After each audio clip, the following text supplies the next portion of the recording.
C'est bon, on peut y aller. Bon, mais, chers amis, donc, Erev Tov, bonsoir à tout le monde. Voilà, nous sommes dans la dernière semaine de la Sfirat HaOmer. Et puis, on peut dire c'est vraiment la dernière ligne droite. Et donc, on s'approche de Matan Torah, grande date de l'année, l'immense cadeau que le bon Dieu, qu'Akadosh Baruch Hu, nous a laissé dans la Torah. On a eu les années passées donc l'occasion d'expliquer l'impact, la force de Matan Torah. Et on peut s'exprimer ainsi. Je vais résumer donc cette force, si tant est qu'on puisse résumer en une phrase l'immense bienfait de Matan Torah. C'est plus qu'un bienfait, c'est le tachlit, c'est la raison profonde pour laquelle le monde a été créé. Et pour la résumer en une phrase, c'est Dieu qui a créé un pont, une passerelle entre l'infini et le fini. Nous sommes finis, Dieu est infini. Avec tous les efforts de Havot, tous les efforts d'Abraham, Isaac, Jacob, tous les efforts des Shvatim, pour s'approcher de Dieu, il ne pouvait arriver qu'à un niveau accessible par l'homme, qui est fini, qui est limité. Grâce à la Torah, Vayered Hashem, Dieu est descendu au Har Sinaï, est descendu au sens figuré, ça veut dire que il a été metzamtzem et atmo, il a pu se contracter, ou il s'est contracté dans sa Torah. Aussi fabuleux, aussi délicat que ça puisse être, au combien d'années il faut réfléchir pour comprendre cette notion que l'infini s'habillait dans le fini, que quand nous étudions des halachot de la Torah, quand nous étudions une partie de la Torah, eh ben on arrive à attraper l'infini lui-même. Certes, ça nous dépasse parce que Dieu nous a fait de manière que ces concepts-là sont compréhensibles, sont accessibles par le Sechel, mais ça dépasse complètement la vraie tfissa, le vrai ergesh, le vrai sentiment de la chose. Cette phrase, Matan Torah, Hachem, l'infini, est descendu par sa Torah, dans le fini, dans l'homme. Le niveau qu'a atteint Abraham, Israël, Yaakov, les Shvatim, est limité à l'homme. Maintenant, on peut atteindre l'infini parce que Dieu a donné le pont, il a donné la Torah. Nous étudions ce soir quelques halachot. On s'unit de manière parfaite avec la Chokhmat Hashem, avec la sagesse divine, avec la volonté divine, avec Dieu lui-même. Voilà. Comme vous comprenez bien que ces notions-là, il faut beaucoup les répéter, les digérer, macérer dedans pour le ressentir. Mais le fait de le savoir, le fait d'avoir une émouna pshuta dans ce concept-là, que le juif fini devient infini grâce à la Torah. La Torah fait que on attrape par une corde l'infini qui est divin, qui est Dieu. Voilà donc, je n'en dirai pas plus, mais que cela nous donne au moins la force de pouvoir rencontrer encore une fois la fête de Shavuot, la fête de Zman, Matan Torateno, et de l'immense cadeau de cette passerelle entre Dieu et le cas d'Israël.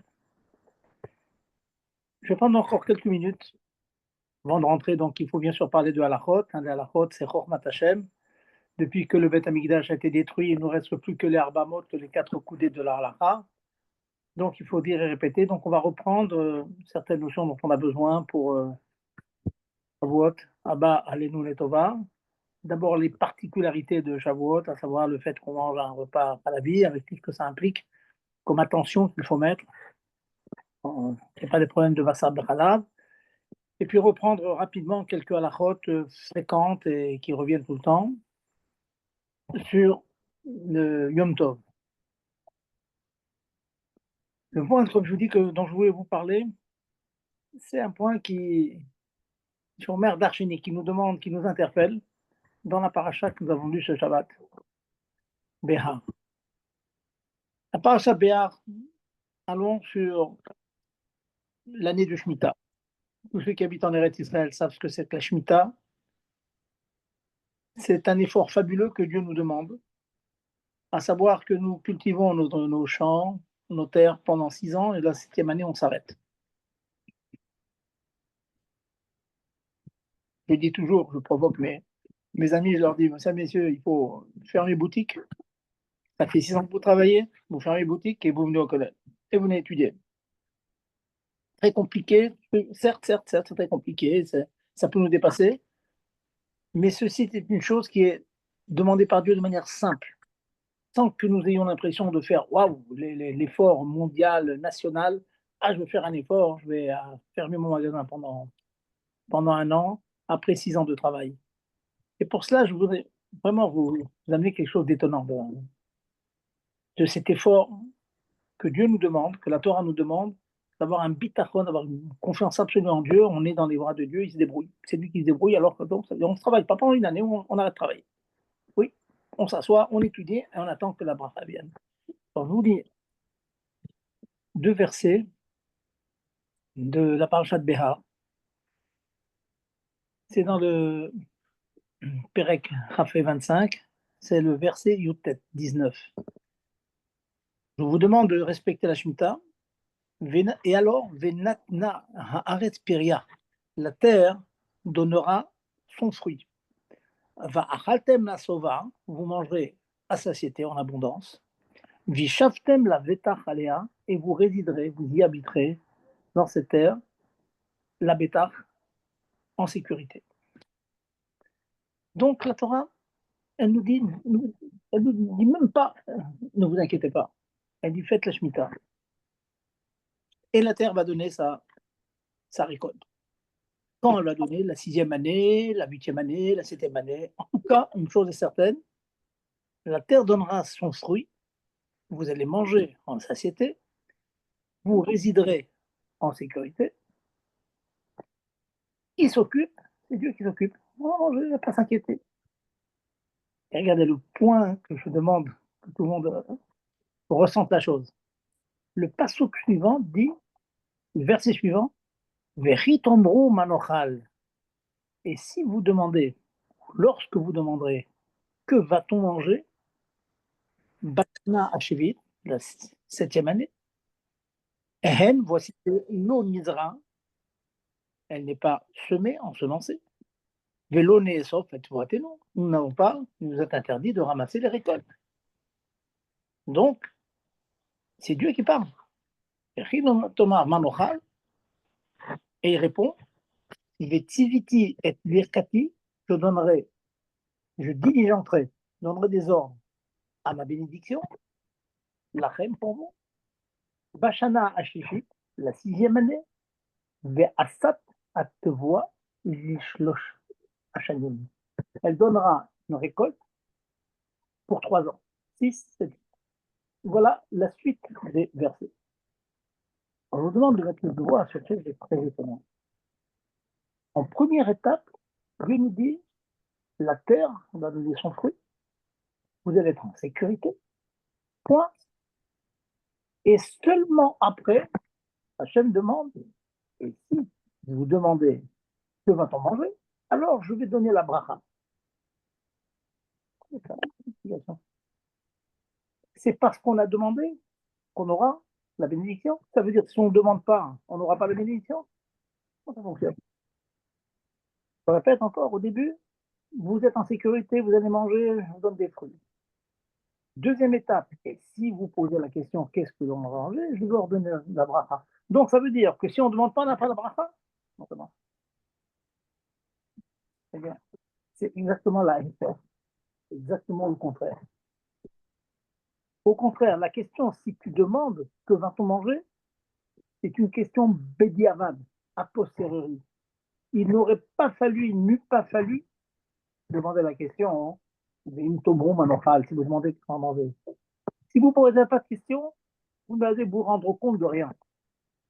En fin de 6e année, vous restez chez vous, vous allez au collège, vous allez à la yeshiva, vous étudiez, vous investissez et vous allez voir que la bracha, c'est pas écrit, mais enfin, en tout cas, vous n'avez pas à vous inquiéter. Rachid dit, eh ben, la nourriture que l'on a, elle va être mise baréchet, elle va être bénie dans nos entrailles.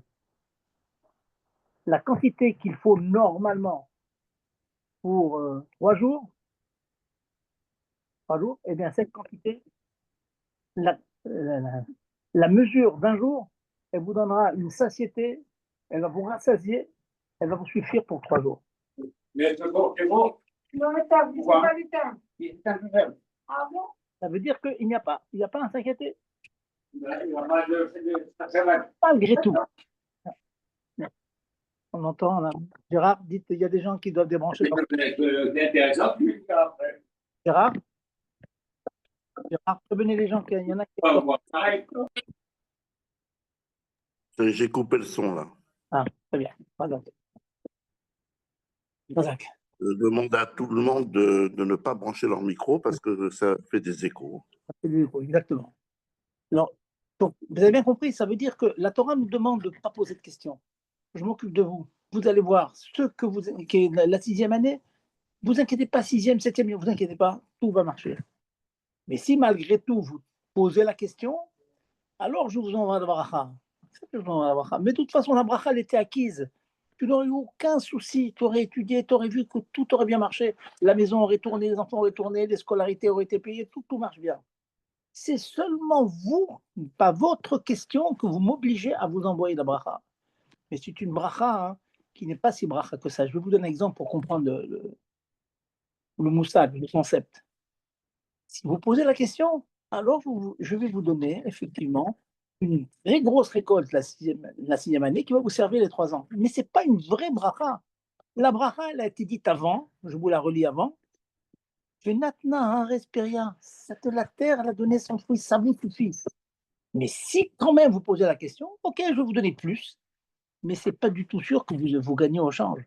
Parce que cette immense récolte que je vous donne la 6e année, ça se trouve, il va falloir beaucoup investir pour la garder de nos jours, mais ça dans des congélateurs. À l'époque, il fallait louer des grands champs pour les garder. Donc, c'était un surcroît de travail. Tu as fait des flèches bonnes, tu as fait des comptes dans ta tête. Attends, wow, cette récolte, monte, ça dit, bah, on va bien la mettre de côté. Il y a certains fruits qu'on va laisser sécher pour qu'ils durent la 7e, la 8e année. Ça veut dire qu'en fait, cette Birkat Hashem dont on parle ici, c'est une bracha qui n'est pas une si grande bracha que ça. Ça veut dire que je te donne beaucoup, mais je te donne en parallèle à cela, je te donne un gros travail à faire, de la gestion des 3 années. Puisque tu poses la question, alors tu vas gérer les 3 années. Je te donne un bracha, je te donne la quantité. Mais tu as une gestion à faire qui peut être très, très fatigante. Mais si tu t'étais arrêté avant la question, Ve'im tobro manochal, eh bien, tu aurais obéi au pasouk, qui est auparavant, Venatna aret piria, v'achatem la sova. Extraordinaire ce plat-là, il est marqué dans les Sfarim, ce plat-là, c'est que cette fameuse question que tout le monde te demande, Thomas Manocha, que Dieu lui demande, avant de poser cette question, c'est comme s'il nous disait, ne vous faites pas de soucis, je m'occupe. Et si malgré tout vous insistez, qu'est-ce que l'on va manger? Ok, d'accord, alors je vais vous dire. Voilà, vous allez avoir tel argent qui va être posé sur tel compte, va être viré sur tel compte, et donc il va falloir gérer, il va falloir acheter, il va falloir vous débrouiller, il va falloir, ok, je vous donne de l'argent, mais c'est une gestion, c'est une fatigue à faire, et ça va vous prendre sur votre temps d'études, d'avodat Hashem. Mais si tu ne poses pas de questions, alors je reviens au premier passouk, Venatna respiria, t'occupes de rien, et confiant, pas d'être inconscient, d'être confiant. C'est vrai que ça demande un immense effort, le concept dont je parle maintenant, un immense effort, d'avoir une véritable confiance et les yeux fermés, compter sur Hachem. Et plus on a confiance, et plus la réponse divine sur le bitachon sera respectée. Ça veut dire la réponse divine, elle est directement proportionnelle à la confiance qu'on lui accorde. Comme un enfant qui ne compte que sur sa mère sait que sans elle, c'est le dernier rempart, la mère trouvera toujours quelque chose pour son fils et sa fille. Et je vais vous prendre encore 2 minutes avant de commencer à aller à la porte pour apporter un sipour, une histoire que j'ai dit et racontée de très, très nombreuses fois. Mais c'est un sipour avec lequel je vis, qui est une immense illustration, une très belle illustration du concept que je viens d'expliquer, qui est très difficile à accomplir. Attention, je n'ai pas de prétention, très difficile, mais comme je dis souvent, l'infini, on est loin de l'infini, mais on a envie de s'en rapprocher. Donc, il faut se répéter ces concepts jusqu'à ce qu'on les vive, que soit l'expression de notre manière de vivre. Alors, c'est quoi l'histoire? L'histoire, c'est que Parashat Béa à Tzfat, dans les années 1450-1600, à l'époque bénique, qui a vu le Beth Yosef, Rav Yosef Karo, le Chaber du Shulchan Aruch, le Harizal, le Alcher HaKadosh, Rav Shlomo El-Kabetz, le Chaber du grand Lechadodi qu'on dit tous les vendredis soirs. Dans la choule du Alcher HaKadosh, il monte à la Teva comme je fais tous les Shabbats et il fait une très grosse rachat sur le bitachon. Il explique qu'il faut avoir bitachon. Imagine à l'époque, j'avais 100 kilos de terre, il n'y a pas d'économie. On vivait le Yishuv en Eretz Israël, c'est quelque chose de très dur. Ils vivaient là-bas, ils devaient vraiment vivoter avec le peu d'argent qu'ils avaient. Et l'Alcher dit il faut avoir une confiance absolue. Ne posez pas de questions. Natna a respiria, la terre donnera. Et si malgré tout vous insistez pour poser la question qu'est-ce qu'on va manger, eh bien, ne vous inquiétez pas, je vais tiviti et birkati à l'arrêt. Tiviti et birkati, la cheb bashana hashit le roulé. Racha dit il y avait tous ces talmidim, c'était des Mekoubalim, des grands chachamim, des tzadikim, des talmidim chachamim. Et au milieu de cette foule-là, il y avait un ish pashout, dont on parle dans l'histoire du Baal Shem Tov, hein. Ish pashout, qui fait Teilim, qui ne comprenait pas beaucoup, qui n'avait pas beaucoup étudié, il travaillait comme il pouvait pour nourrir sa famille. Impressionné par la dracha de Alcher, il prend ça vraiment pour lui. Il finit la tefila, il rentre chez lui, il dit ma chère épouse, regarde l'âne qui nous sert à gagner notre parnassa. Il avait un âne avec 2 couffins de part et d'autre, à gauche, à droite. Et il vendait des fruits comme ça. Il passait sa semaine à courir à gauche, à droite.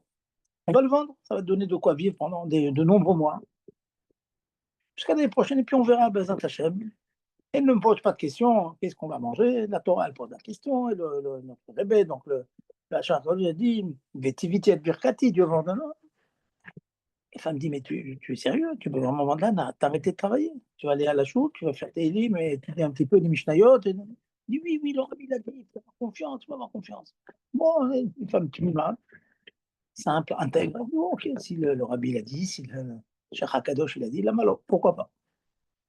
Alors, je vous laisse imaginer un petit peu les mois qui ont suivi, avec le petit capital qu'ils avaient à la suite de la vente de l'âne. Ils avaient de quoi pendant des semaines, des mois de vivre.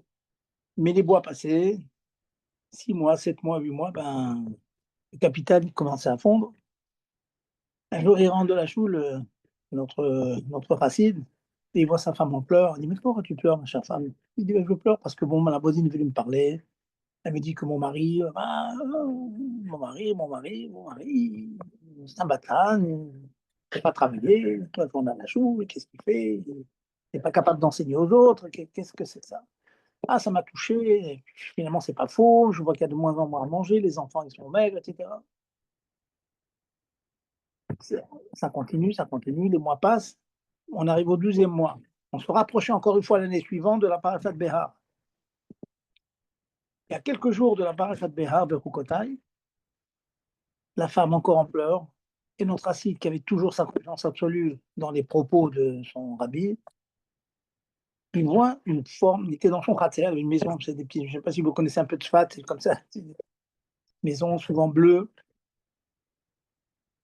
Il était dans son petit khatser, sa femme devant lui en train de pleurer, il n'y a plus rien à manger, j'ai même pris l'herbe qui restait dans le jardin, il n'y a plus rien à donner à un enfant, il faut faire quelque chose. Il voit une petite forme qui s'approche au loin,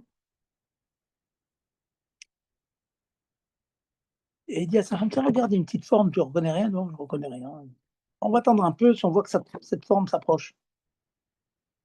Ils attendent un petit quart d'heure, puis finalement, cet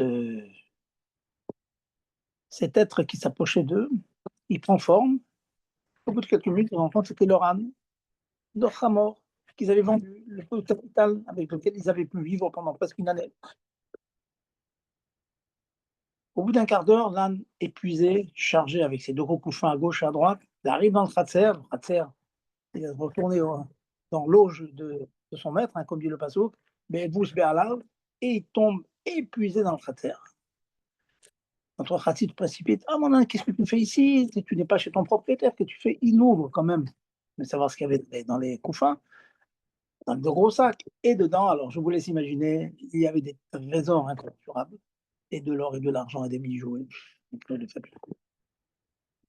Et il dit, il se retourne à sa famille, tu vois, le jour où il a fait un miracle extraordinaire, du ciel nous envoie une fortune énorme.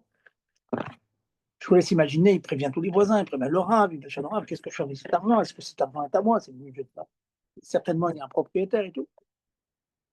Le Rav dit, attends, je vais me renseigner, on va voir chez qui va aller cet argent. Il se renseigne, et il se trouve que cet âne qui avait été vendu l'année précédente a été revendu à une deuxième personne, à une troisième personne, une quatrième personne, à plusieurs reprises, jusqu'à ce qu'il tombe dans les mains d'une personne, d'un guerre, d'un converti.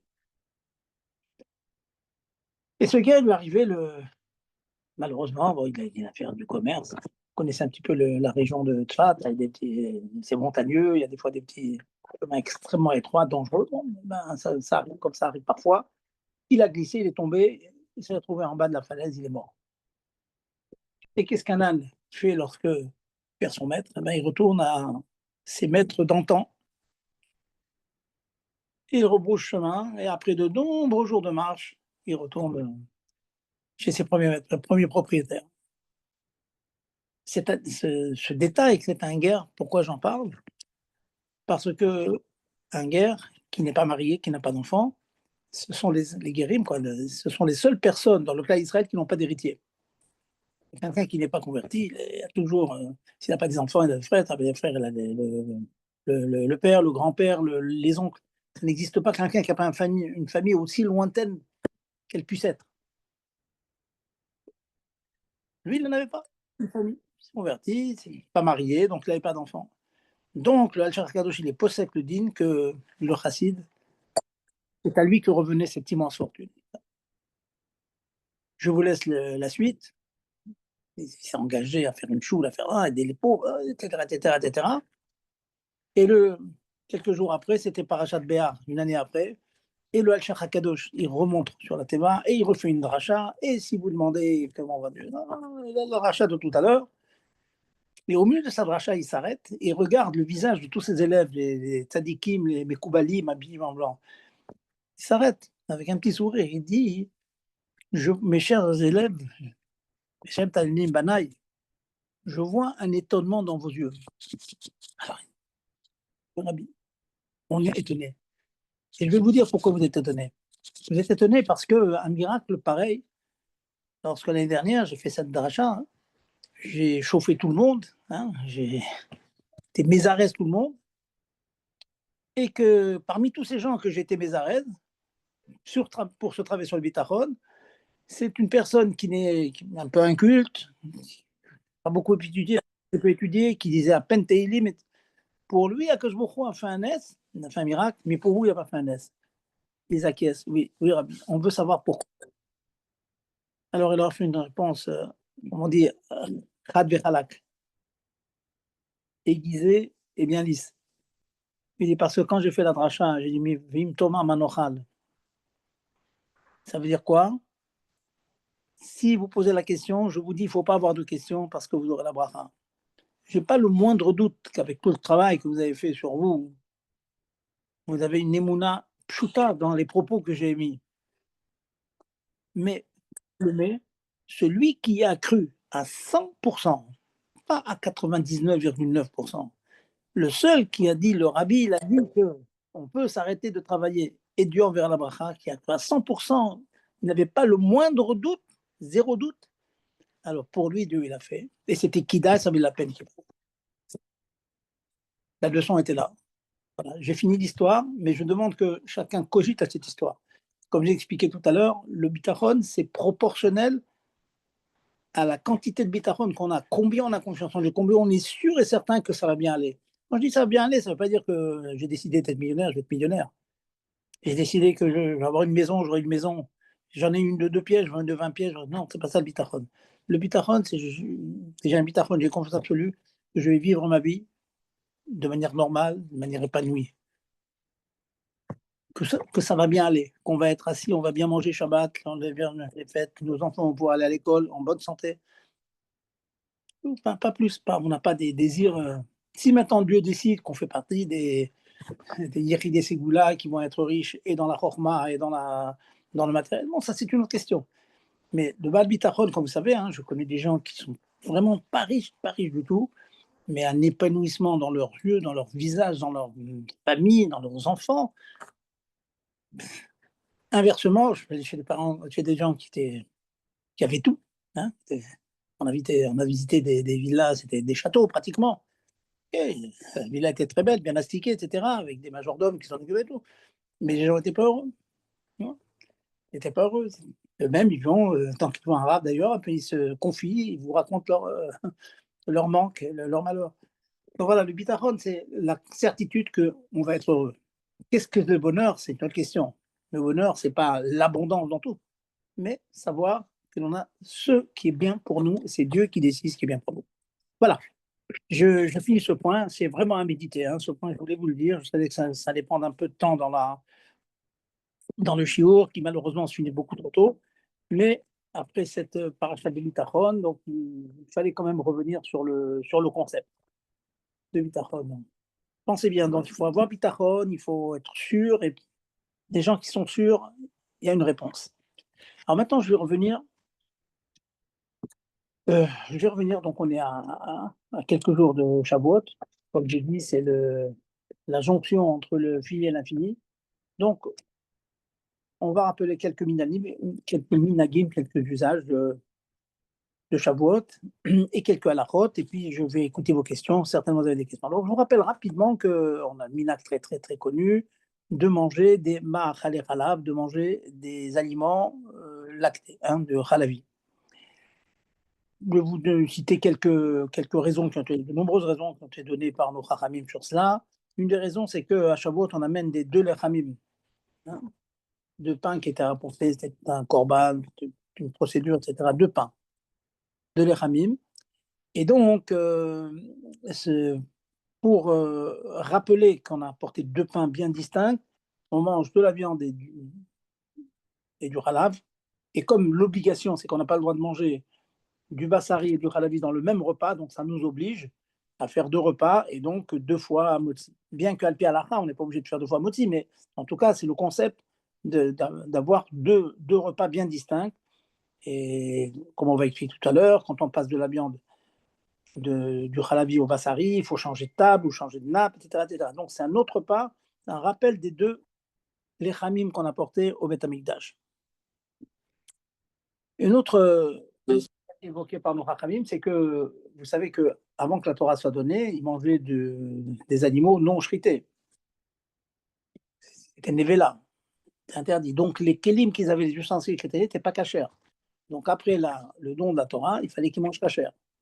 Donc ils ont été obligés de manger du halavi, parce qu'il n'y avait pas la possibilité donc de faire cuire donc, des choses dans les ustensiles qu'ils avaient.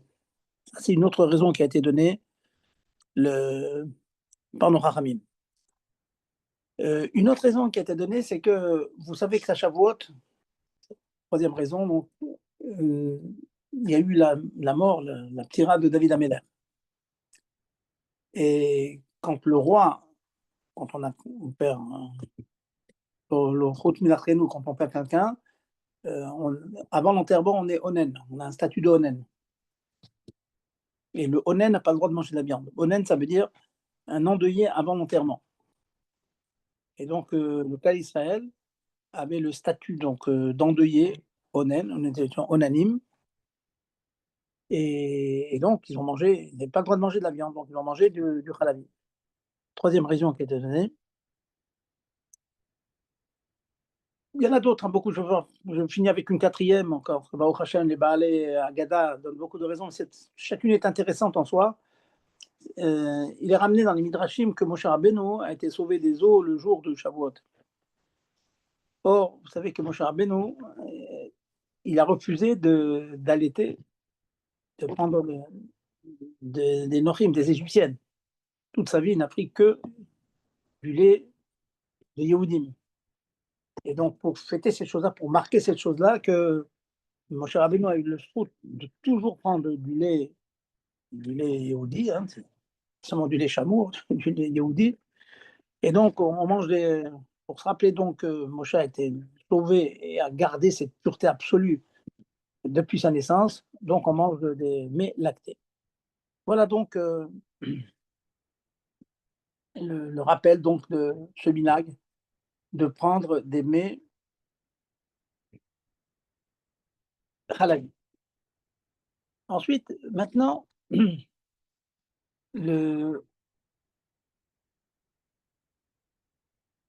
n'ai quelques halachot du halal et du basari. Vous savez qu'il y a une interdiction de nos haramim, l'interdiction de faire du pain, un lechem qui est une forme de pain habituelle, dont on n'a pas changé la forme, c'est interdit d'en faire. Donc, si un jour vous avez eu des bonnes idées de faire des halotes halabi au lait, elles sont interdaites, il faut les jeter. Chaud de sa sauce. De la personne, il faut les jeter. Pourquoi? Parce que le pain, c'est quelque chose qui, de manière plus fréquente, est mangé avec le bassari. Donc, si on gardait du pain halabi à la maison, c'est très problématique, on risque de se tromper. Donc, ils ont complètement interdit. Je ne parle pas maintenant de faire attention. C'est assourd. Point. Les solutions, elles sont les suivantes. C'est ou bien vous faites une forme particulière à vos calottes, ou bien si c'est une boulangerie, il va faire des baguettes. Voilà, on va faire une bonne baguette à la française. Il ne pourra pas faire la baguette avec la forme de la baguette habituelle. Il faudra la faire ronde ou carrée pour trouver une autre solution. Donc, changer la forme. Une deuxième solution que le Shulchan Aruch préconise, que le Chachamim nous disent, et c'est pour voir le Shulchan Aruch, c'est de faire une petite quantité qui sera consommée dans un repas, de telle sorte qu'il n'y a pas de risque qu'il en reste. Et tout le monde est prévenu. Voilà, on a fait une grande famille, je ne sais pas combien il faut, disons pour famille, ils ont l'habitude de manger à peu près 3 chalotes par repas. Ben, il fait 3 chalotes par repas. Si c'est 2 repas, ça fait 6 chalotes. Si à 3 repas, ça fait 9 chalotes. Et on liquide tout. Donc, retenons ce point, hein, on peut l'oublier quelquefois. Et d'ailleurs, à cause de cela, on fait extrêmement attention lorsqu'on mange du pain parvé, du côté, du côté viande. Il faut faire attention que le pain ne touche pas, qu'il n'y ait pas des résidus de viande ou du jus de viande qui tombe dessus. Parce qu'ensuite, il faudra vraiment la manger, faire bien attention à la manger du côté bassari et pas du côté halabi. À la question traditionnelle, c'est comment faire pour, si je voulais utiliser mes chalotes shabbatiques le dimanche avec du beurre, qu'est-ce que je dois faire? Il y a des solutions. Il y a des solutions. J'ai eu l'occasion, bien sûr, de vous en parler. On va prendre une minute pour vous rappeler. Il est possible de faire des chalotes harvées dans un four bassari. En général, on fait les chalotes dans un four bassari. Pour cela, il faut s'assurer que le four est bien propre. C'est pas sorcier. On ne parle pas de faire une pyrolyse, je ne parle pas de cacher, je parle de bien propre. Si le four est bien propre, les parois sont bien, il faut prendre la précaution suivante, c'est que les chalotes ne soient pas posées sur les plaques, les plateaux du four qui ont contenu de la viande. Il faut que les chalotes soient faites ou dans des moules en aluminium, ou bien vous mettez l'aluminium. Eh bien, une feuille d'aluminium et pas du papier sulfurisé. Le sulfurisé ne marche pas.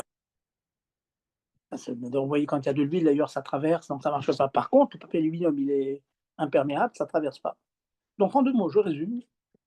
C'est une chéla qui est très, très souvent demandée. Si vous voulez garder votre pain, vos chalotes, le parvé, pas compliqué, four impeccablement propre, et les plaques, ou bien des plaques, bien sûr, des plaques neuves, ou bien des plaques recouvertes de papier aluminium, ou bien vous faites vos chalotes dans des moules en aluminium. Voilà donc rapidement comment faire pour avoir des chalotes. Occasion de répéter ces halakhot qui sont souvent demandées. Et mais Inyan et Minyan, l'auto Inyan, une question que beaucoup demandent, ils voudraient faire un repas halabi dans le four de viande. Il y a des personnes des femmes également, qui savent faire d'excellents gâteaux halavi dans le four. Ils n'ont pas un four halavi. Si on a un four halavi, tant mieux, arrêtez mes choubas, c'est évident. Et parfois, on n'a pas. Est-ce que l'on aurait le droit de cachériser le four pour passer d'un four, faire une production donc de mets halavi? Alors pour cela, je vais faire une petite introduction sur cette halakha générale. A-t-on le droit de manière générale de changer l'utilisation d'une vaisselle? Vous avez une vaisselle bassari, vous la rentrez à la vie. Vous avez une vaisselle à la vie, vous la rentrez bassari. Ça peut arriver. Hein, personne n'a demandé, voilà, j'ai une vaisselle bassari dans la maison. On m'a offert une nouvelle vaisselle très jolie bassari. Et j'aurais souhaité cachériser ma vaisselle habituelle bassari, la rentre à la vie. Alors, sur ce point-là, hein, le minag des séparadim, c'est de changer, de permettre cette chose-là. Et peut vérifier cette chose-là. Mais le minag natrabag, le minag ashkenaz, c'est non, on n'a pas le droit de changer l'utilisation d'une vaisselle, de prendre une vaisselle viande, la rendre halavi, ou halavi, la rendre bassari.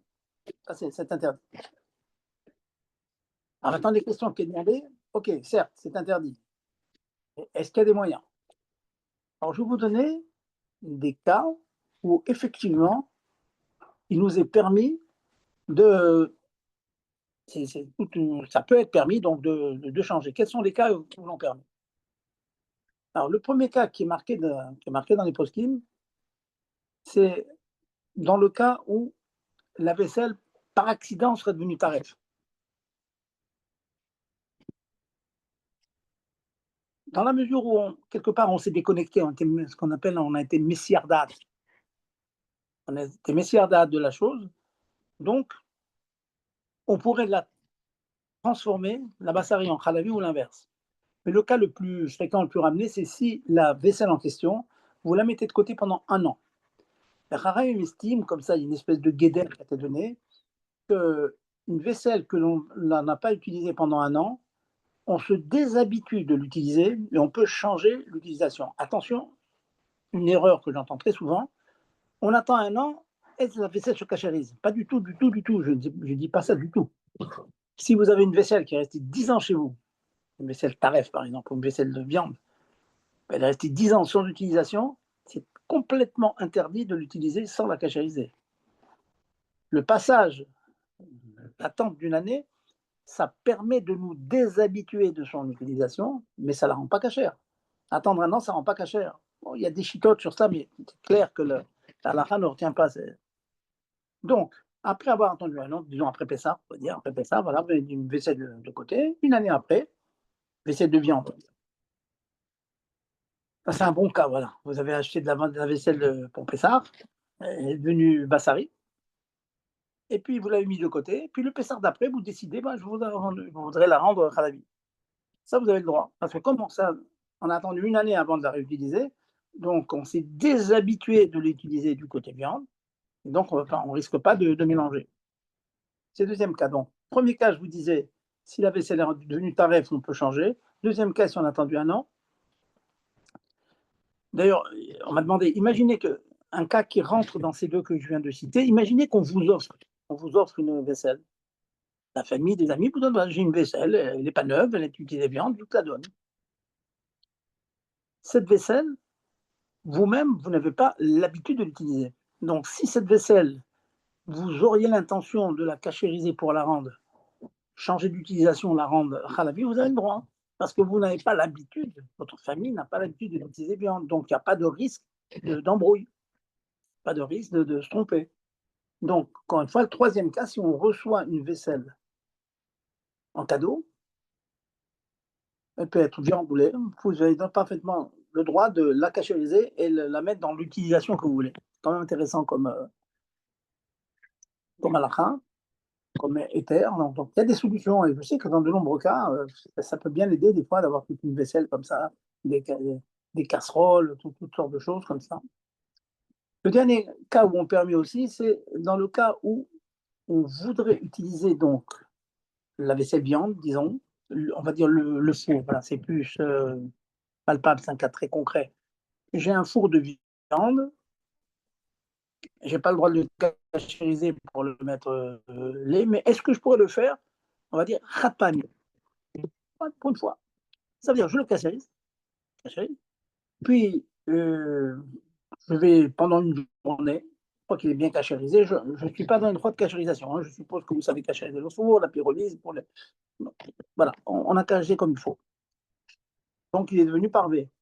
Là, vous aurez le droit pendant une journée, on va dire 2 jours, vous allez préparer toutes vos ma'achalim, toute votre nourriture, halabi de Shavuot.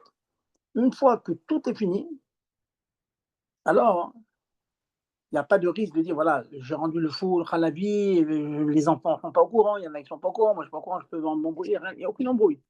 J'ai utilisé de manière ponctuelle le four, 24 heures, on va dire, pour faire les gâteaux au fromage. Une fois que c'est fini, je recachète une deuxième fois, une deuxième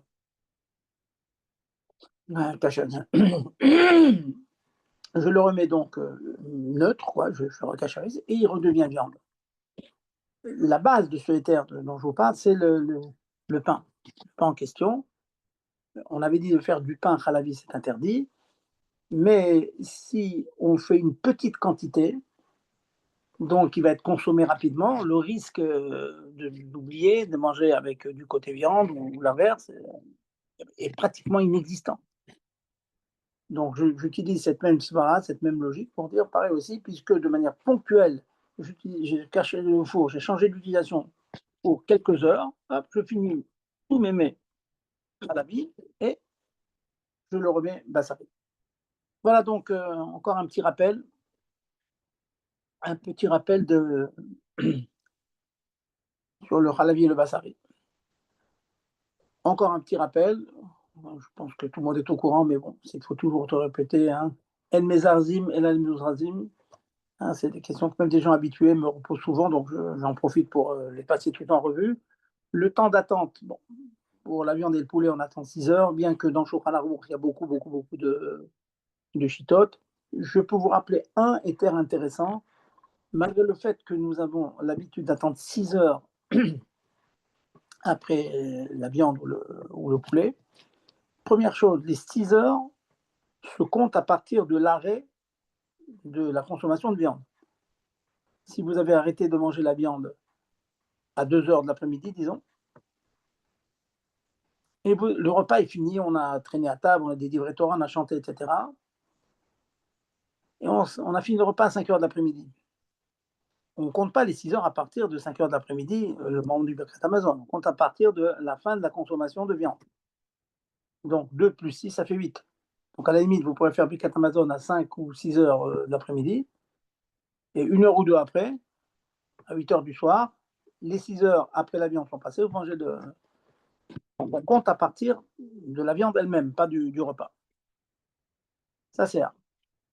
Donc je disais que on attend 6 heures, ça tout le monde le sait bien sûr, mais sachez que dans les poskim, etc., il a rapporté aussi une chita qui part de 1 heure. Attends 1 heure après la viande seulement. Pourquoi je vous en parle? Il y a des chitotes, hein. Ça s'appuie pas sur cette chita. Eh bien, j'en parle parce qu'il y a des cas, ce qu'on appelle chatadachak, en cas de besoin, que oui, on peut être méquille d'attendre une seule heure. C'est quoi ces cas-là? C'est pour un malade. Bon, un malade, il fait attention et tout, mais on peut imaginer qu'un malade, une femme enceinte, elle a pris un repas de viande, et puis elle manque de fer, elle manque de calcium, elle manque de quelque chose, et donc elle a besoin de manger, de prendre du lait, de prendre du fromage. Eh bien, pour un malade, ça qui m'a rapporté, c'est une femme enceinte, pour un enfant, il a mangé avec les parents à 7 heures du soir ou 8 heures du soir. Eh bien, il a mangé de la viande, et puis avant de dormir, il a besoin de son biberon, il a besoin de... Eh bien, dans ces cas-là, on peut attendre 1 heure seulement. Donc, en 2 mots, donc pour un malade, pour un enfant, en cas de besoin, on tâche de faire en sorte qu'ils attendent 6 heures, mais quand il y a besoin, on peut s'appuyer là-dessus. Quand même intéressant de connaître ce point-là. Maintenant, l'inverse. Donc, je vous cite rapidement toutes ces halakhot, encore une fois, que je pense que vous connaissez, mais bon, on répète, c'est après le lait, je ne parle pas du fromage dur, je parle le lait ou bien le fromage mou. D'après beaucoup de gitotes, qui s'appuient sur le Mechaber, sur le Rabbi Yosef Karo, ils disent qu'il suffit de faire shtifa vadacha, ça veut dire se laver la bouche, mâcher une pomme ou de la mie de pain, se laver bien la bouche et immédiatement prendre de la viande après. Certains s'appuient là-dessus. Bien sûr, n'oubliez pas que si vous voulez en manger rapidement ou pas rapidement, ça ne change pas, de la viande après le lait, il faut finir le lait, il faut faire ce qu'on appelle ici le kashuchan, on débarrasse la table, on change de nappe, on fait la bracha chrona, la mirkat pour les gâteaux, shakol sur le lait ou le fromage, ainsi de suite, birkat Amazon si vous avez fait motzi, ainsi de suite. Donc ça, c'est indispensable. Maintenant, le minag qui est répandu chez Chabad, le minag de chez Chabad, c'est de pas comme d'après le Bet Yosef, qu'on peut manger tout de suite, c'est dans 1 heure. Donc, minag Sfaradim, tout de suite, après s'est nettoyé bien la bouche, etc., et avoir fait le birkat Amazon ou le birkat Chona, chez Chabad, c'est l'attente d'1 heure. Donc, même un petit verre de lait, pardon, il faut imaginer, le verre de lait, il passe rapidement, c'est pas, rien ne reste entre les dents. Non, le minag, c'est l'attente d'1 heure. Donc, je pense que Bezrat Hashem, la semaine prochaine, on va manger des gâteaux au fromage, etc. Il faudra donc bien savoir à partir de quelle heure on a fini de consommer le lacté, le khalavi. Je ne parle pas du Birkat Amazon ni de la Brachana, je parle de lacté. Si on a fini le lacté à 1 heure ou 2 heures d'après-midi, 1 heure, on va dire, d'après-midi, c'est que on aura le droit de consommer la viande 1 heure plus tard. Si maintenant c'était du fromage dur, comme vous savez, alors fromage dur, beaucoup de chicotes là-dessus. Un fromage dur qui aura mis beaucoup de temps pour être confectionné, qui est très fort, etc. Il y en a qui disent c'est 6 heures, il y en a qui disent 3 heures. Bon, là, c'est délicat de vous répondre de manière générale parce que ça dépend beaucoup des fromages. J'ai entendu par des gens compétents qui ont fait du fromage, par exemple, le camembert qu'on trouve de nos jours se fait très rapidement, il n'est pas du tout fort. Beaucoup se permettent de manger de la viande après 1 heure après le camembert. D'autres sont marmires jusqu'à 3 heures. Voilà, mais 6 heures, c'est effectivement beaucoup trop pour un fromage qui n'est pas très fort. Voilà, donc ça c'est le rappel du temps entre les deux. Je me permets en passant agave en passant, hein, c'est une manière de rappeler comme ça certaines halachot courantes, c'est l'interdiction de manger du lait avec des dagim. Et les gvina aussi. Alors, je rappelle donc les grosses discussions qu'il y a là-dessus. Manger du poisson au lait, il y a un minag, c'est un minag plutôt chez les Sfardim, minag de ne pas manger. Pas manger on permet le poisson seulement avec du beurre ou quelque chose au beurre, de la crème, fromage blanc, etc. Mais avec du fromage ou avec du lait, non.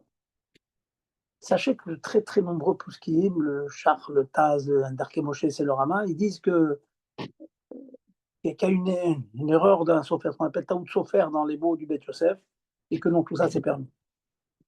Ça voudrait dire, à la limite, si on va aller au bout de l'idée, c'est que si vous avez une pizza, on va dire, avec du thon et du fromage, d'après tous ces poskim ashkénazes, c'est permis. C'est permis. Malgré tout, beaucoup s'abstiennent pour ne pas faire de différence, pour diverses raisons. Beaucoup s'abstiennent. Ils tiennent absolument à ne pas mélanger les deux.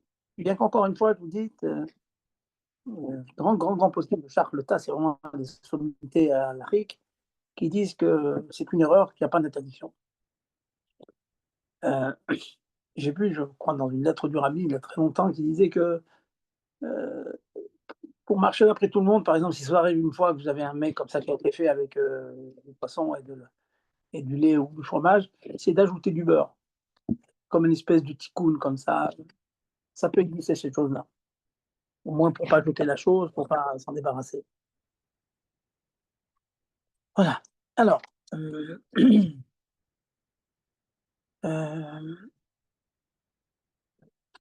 est-ce qu'il y a des questions? Voilà, je dis pas mal de choses sur cela. Avant de passer sur quelques halakhot de Yom Tov, j'attends vos questions. Est-ce qu'il y a des questions là-dessus?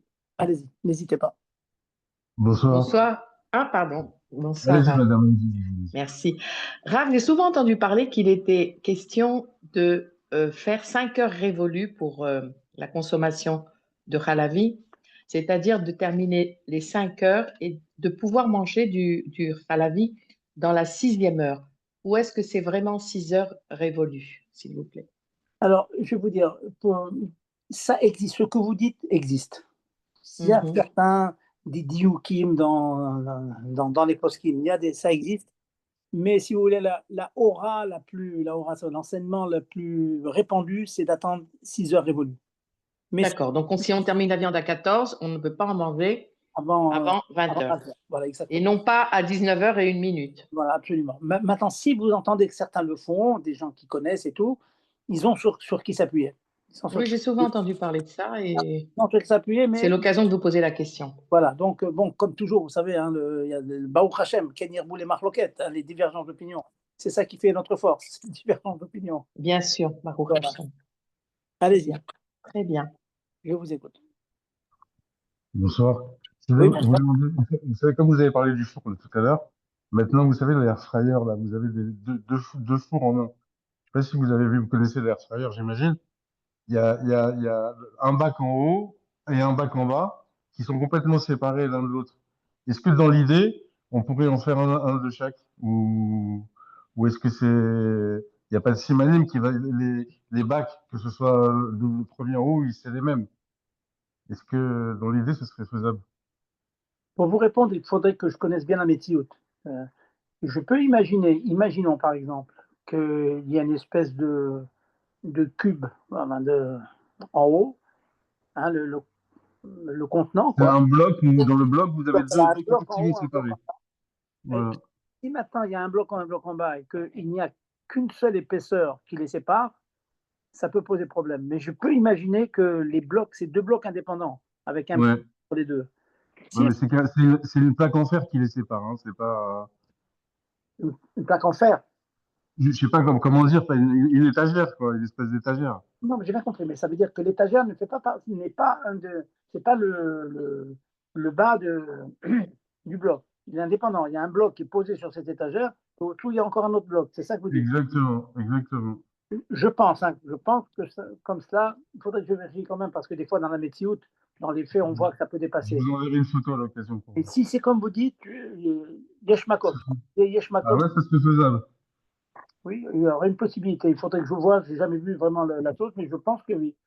Ok, je vous enverrai une photo à l'occasion. Juste une deuxième question pour pas déranger les gens. Est-ce que Allez-y. comme cette année, c'est dimanche, est-ce que c'est compliqué pour les coiffeurs? Est-ce que vendredi, il y aurait une autorisation ou il faut vraiment attendre dimanche? Alors, je vais vous dire, s'il y a une autorisation, je vais vous répondre que oui. Mais chez Chabad, pour des raisons, Non, le lien, il est clair, hein, mais est-ce que quand ça tombe comme ça, je sais que le Rabbi Rachab était Makpid, c'est curieux, mais c'est comme ça. Vous savez, les rabbis, ils sont dans un autre monde. Il était Makpid, il ne voulait pas que l'on se coupe les cheveux les 3 jours les 3 jours avant Shavuot, voilà, de Hakbala, ce qu'on appelle les jours de Hakbala, où les hommes se sont séparés. même quand il y a un Shabbat au milieu la veille, Ça, le Hidouche, il a dit, c'est même quand tu as un Shabbat au milieu. ah, ok. J'ai même entendu une sheila intéressante. Quelqu'un m'a dit, ok, d'accord, on le fait la veille, mais est-ce qu'on peut le faire samedi soir? Alors, vous savez Ok. là, le soir, c'est pas évident. Alors, j'ai envie de vous dire, pour la personne qui a demandé cette question, s'il n'y a aucun moyen où c'est très très dur de se couper les cheveux RF, c'est-à-dire dimanche dans la journée, on pourrait éventuellement le faire samedi soir, mais pas vendredi. Vendredi, c'est les Tosha et Makbala, c'est une kpida. Bon, vous savez, ce sont des choses qui nous dépassent, hein, c'est plus de la lara, comportement, c'est une question de tahara. c'est comme exiger que les hommes se séparent de leurs femmes, c'est quelque chose de très grave dans la tradition. Yeshua, c'est marqué comme ça. Yeshua, on a beaucoup voulu d'avoir été marmire comme ça, que les hommes sont séparés de leurs femmes à cause de la mitzvah de Père Avérivia, etc., etc. Donc, ces 3 jours là de Hafrasha, ce sont des jours vraiment de doucha intense, et il semblerait que c'est quand même compatible avec la coupe de cheveux. Il faut attendre les derniers moments. Voilà. Ok, c'est clair. Ça m'est difficile de vous expliquer. Je ne suis pas un kabbaliste, hein, comme vous le savez. Non, mais au moins, c'est ok. Merci beaucoup. Voilà. Votre question, allez-y.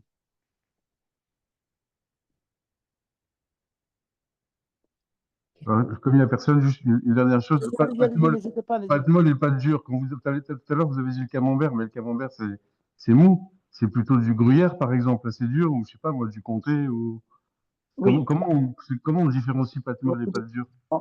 Vous dites c'est mou, bon, mais parce que le vrai camembert d'origine, c'est dur, c'est de la pâte dure. Bon, maintenant, ils le font de manière coulante, etc., mais le vrai camembert d'origine était dur. C'est pour ça que j'avais entendu de Rabbi Lev Tesmer, d'Echoroni Bracha, qui disait, bon, quand il en a fait lui-même, effectivement, la manière de le faire n'était pas comme autrefois, donc ça devient. Maintenant, le gruyère aussi, on dit comme ça, encore une fois, j'ai jamais eu l'occasion, le mérite de faire moi-même du fromage, pour vous dire, mais on dit que effectivement, le camembert que l'on fait aujourd'hui n'est pas aussi fort que ce qu'on faisait autrefois, et que 3 heures au moins, ça suffit. Il ne faut pas attendre 6 heures.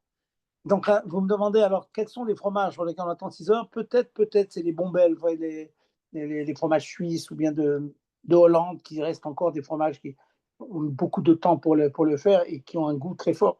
D'ailleurs, il faut être un amateur de fromage pour aimer ces fromages, vous voyez.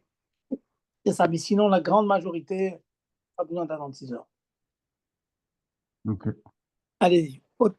Autre question, allez-y, n'hésitez pas. Rav, j'ai posé une question, d'ailleurs, mon ami est là, je vois sur le Zoom, si vous pouvez me répondre à ça.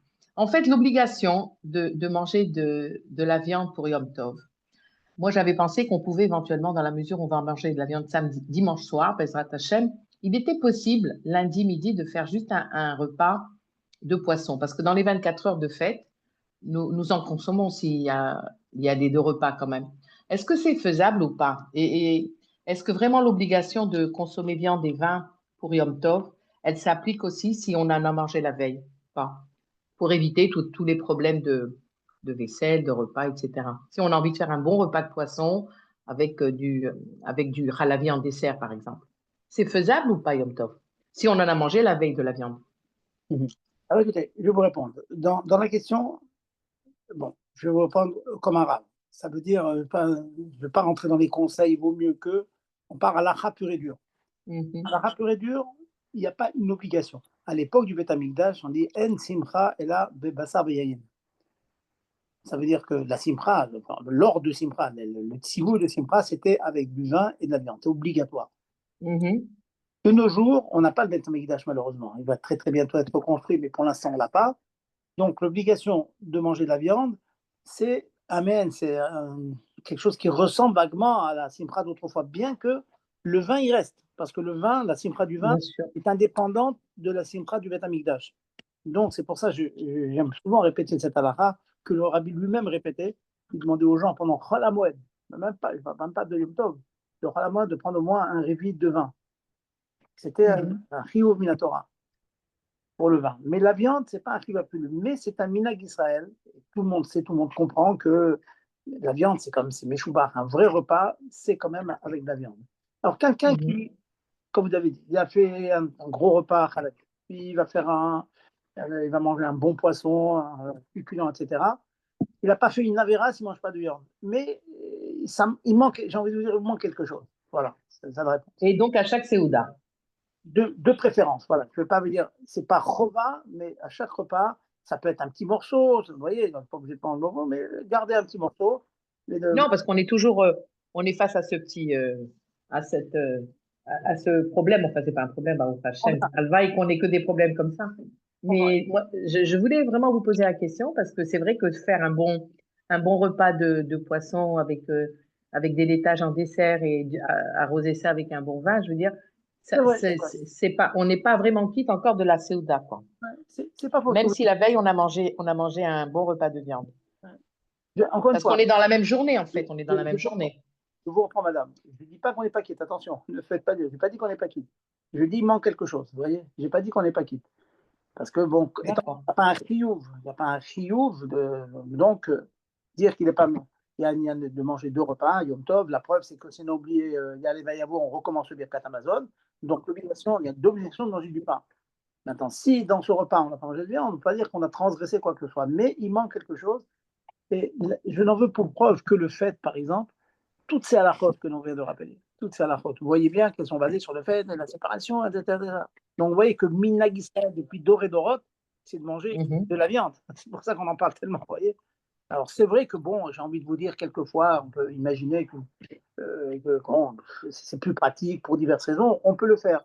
Mais Bon. regardez, je vais vous donner un autre exemple, madame, qui n'a rien à voir. Qui n'a rien à voir. En été, il fait chaud, je vois de plus en plus de gens qui ne mangent pas chaud, Khamim, le Shabbat midi. Bon, je peux comprendre. Il fait 30 degrés dehors, c'est très chaud quand on est à plata, la cuisine est bouillante. Tout ça, je comprends. Tout ça, je comprends. Mais je dis que, vous savez qu'il y a une Mishnah dans Maseret Shabbat, qui parle des repas, on a le droit de laisser des repas sur le feu, etc. Le repas shabbatique s'appelle des Khamim. Le nom du repas shabbatique, ce qu'on appelle la dafina de nos jours, la Gemara s'appelle les Khamim. Khamim égal, c'est le repas chaud. C'est pas de la halakha, vous voyez, mais c'est pour vous dire que moi je dis toujours, je suis makpid, quand quelquefois on fait des schnitzels qui sont froids le Shabbat midi, je demande toujours de prendre quelque chose de chaud, un petit bouillon, un petit ouais. Alors encore une fois, est-ce que j'ai fait une avera si j'ai pas mangé? Non, je n'ai pas fait d'avera. Mais c'est Minhag Israël. Oui, on mange chaud, oui, on mange de la viande. Voilà. Si on peut, voilà. Tant qu'il n'y a pas un empêchement, on le fait. Très bien. Très bien. Bon, alors on va se souhaiter. Hein. Voilà, donc merci, on va se souhaiter donc Kabbalat Torah, BC.Bepnimiut. Amen. N'oubliez pas deux petites phrases que je dis. Hein. La première, c'est Shavuot, c'est l'infini qui descend dans le fini. Et le bitachon, c'est faire en sorte qu'on ait bitachon sans dire Veim Toma, Veim Tomo Manochal. Ne demandez pas ce qu'on va manger. Dormez tranquille et Dieu s'occupe de nous. Je ne dis pas que c'est facile, mais je dis que c'est comme ça qu'il faut être. Comme ce propriétaire de l'âne qui a une confiance absolue en son rabbi et il a mérité d'un trésor fabuleux. Et donc on va tous, Bezat Hashem, mériter d'un trésor fabuleux. Amen. Amen, Toda Rabba. Je vous en prie. Alors, bonne fête et donc on ne va pas se dire la semaine prochaine puisqu'il y a la fête, donc c'est dans quelques jours, Bezat Hashem. Bonne fête. Allez, Kotou, Gérard, au revoir et bonne fête. Bonne fête, bonne fête. Ta mère, Kotou.